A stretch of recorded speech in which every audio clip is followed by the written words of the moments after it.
আজকে নিরামিষ রান্না, একদম পেঁয়াজ রসুন দেওয়া যাবে না। আর কি রান্না করব ভেবে পাচ্ছি না, কিন্তু ভালো কিছু খেতে ইচ্ছে করছে। তাহলে বানিয়ে ফেলো ঝটপট চট জলদি, একদম খুব সহজ পদ্ধতিতে আলু বিরিয়ানি, যেটা খেতে হয়েছে একদম দুর্দান্ত। অনেকেই আছে নিরামিষ খেতে পারে না, তাহলে কি এই বিরিয়ানি বানিয়ে দিলে খেতে পারবে? তো সত্যি খেতে পারবে, এতটাই ভালো হয়। তাহলে চলো রেসিপিটা শুরু করা যাক। এখানে জল বলক উঠে গেছে হাঁড়িতে, দিয়ে দিলাম এলাচ, দারচিনি, লবঙ্গ।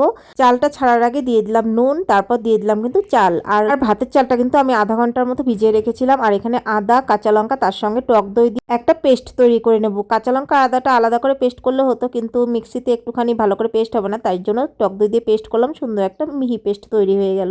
দিয়ে দিলাম কড়ার মধ্যে সর্ষের তেল। এখানে আলুগুলো বড় বড় করে কেটে নিয়েছি, তার মধ্যে দিয়ে দিলাম নুন আর হলুদ, দিয়ে ভালো করে মেখে নিলাম। আলুর কালারটাও সুন্দর আসবে, আর ভালো করে মেখে নিলে নুনটাও কিন্তু সুন্দর ভিতরে ঢুকে যায়।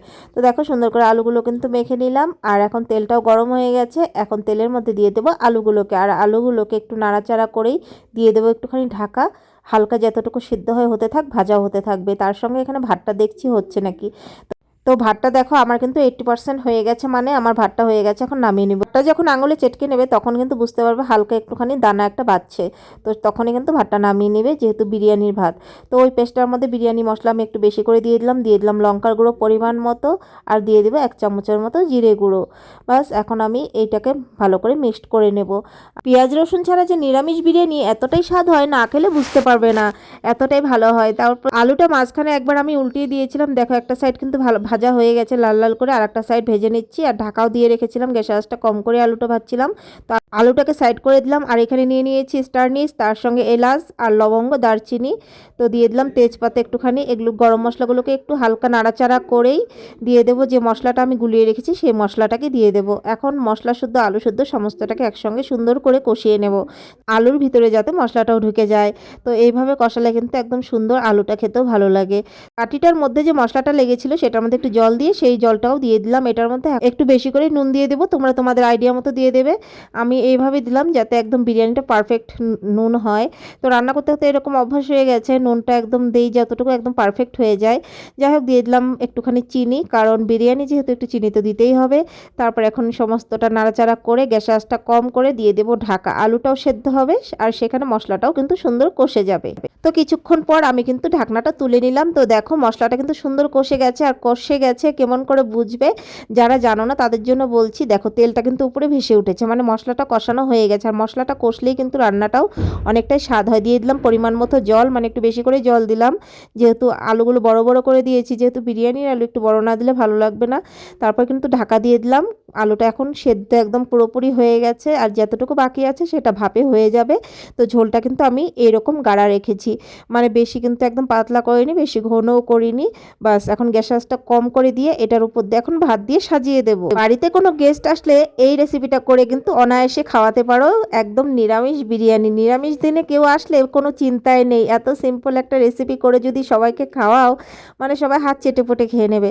তো অল্প ভাত দিয়ে ছড়িয়ে নিয়ে তারপরে কিন্তু উপর দিয়ে একটুখানি কেওড়া জল দিয়ে দেব, আর একটুখানি দিয়ে দেব গোলাপ জল।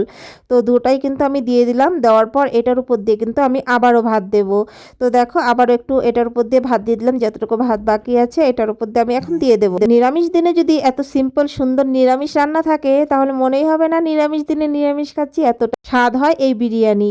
তো দেখো দিয়ে দিলাম পুরোটা ভাত। এখন এই যে দুধটা, গরম দুধটা দিচ্ছি, কারণ ঘিটা যেহেতু চাপা ধরা আছে সেই জন্য 1 চামচ ঘি দিয়ে দিলাম। আর গরম দুধে দিলে গলে যাবে সুন্দর, সেই জন্য কিন্তু গরম দুধে দিলাম। তো দেখো দিয়ে দিলাম সামান্য একটুখানি হলুদ গুঁড়ো। তোমাদের কাছে কেশর থাকলে অবশ্যই দুধের মধ্যে কেশর ইউজ করতে পারো। তো আমি এটা কিন্তু কেশরের মধ্যে কালার করে নিলাম। তো তারপর দিয়ে দিলাম এখানে কেওড়া জল 1 চামচের মতো, দিয়ে দেবো গোলাপ জল 1 চামচের মতো। বাস এটাকে মিক্সড করে নিয়ে তারপর একদম ভাতের উপর দিয়ে সুন্দর করে ছড়িয়ে দেবো। কালারটা দেখতে অসাধারণ লাগছে, দেখো একদম এত ভালো লাগছে দেখতে। তো কেশর না থাকলে আমি এইটাই ইউজ করে থাকি কেশরের বদলে, যেটা কোন দিক দিয়ে খারাপ হয় না, বরঞ্চ ভালোই হয়। যাদের ঘরে সবসময় কেশর থাকে না তারা অবশ্যই এটা ইউজ করতে পারো, এইভাবে আর কি বিরিয়ানিতে ইউজ করতে পারো। তারপর দিয়ে দিলাম কিন্তু বিরিয়ানি মশলা আবারও উপর দিয়ে সুন্দর করে ছড়িয়ে। আর তারপর বিরিয়ানি মশলাটা ছড়ানোর পর দিয়ে দিব কয়েকটা পুদিনা পাতা। যদি তোমাদের কাছে ধনে পাতা থাকে অবশ্যই ধনে পাতা দেবে, কিন্তু ধনে পাতা আমার কাছে অ্যাভেলেবেল ছিল না, সেই জন্য আমি কয়েকটা পুদিনা পাতা দিয়ে দিলাম।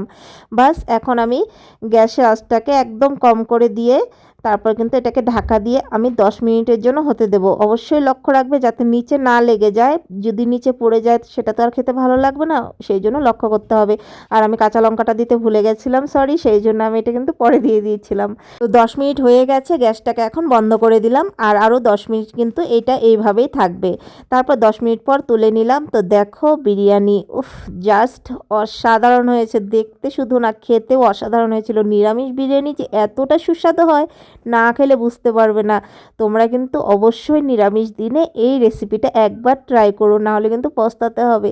বাচ্চারা নিরামিষ দিনে এটা খাবো না ওটা খাবো না, এই আলু বিরিয়ানি বানিয়ে দিলে কোনো কথা কবে না, একদম চুপচাপ খেয়ে নেবে। তার সঙ্গে তো পনিরের কোনো সবজি দিতে পারো। আমার তো এই আলু বিরিয়ানি এমনি হলেই চলবে, কিছুই লাগবে না, এতটাই ভালো লেগেছে। আর তোমরা যদি নিরামিষ আলু বিরিয়ানির সঙ্গে চিকেন চাপও কিন্তু নিয়ে খেতে পারো, সেটা অসাধারণ লাগবে। আমি তো ভেবে রেখেছি নিরামিষ আলু বিরিয়ানিটা বানিয়ে তার সঙ্গে চিকেন চাপ। সত্যি আলু বিরিয়ানিটা এতটাই ভালো হয়েছে, মানে কি বলবো, এখন মনে হচ্ছে যেন চিকেন বিরিয়ানির থেকে আলু বিরিয়ানিটাই এতটা টেস্ট হয়েছে। যারা একদমই পেঁয়াজ রসুন খাও না কিন্তু বিরিয়ানি খেতে ইচ্ছে করে খেতে পারো না, এই নিরামিষ বিরিয়ানিটা একদম অনায়াসে বানিয়ে খেতে পারো, এতটাই ভালো লাগে খেতে।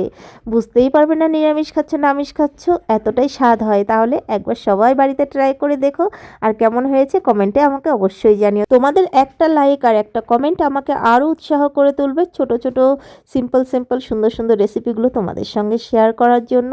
তাহলে বন্ধুরা, আজকের এই ভিডিওটা আশা করছি তোমাদের কাজে লাগবে।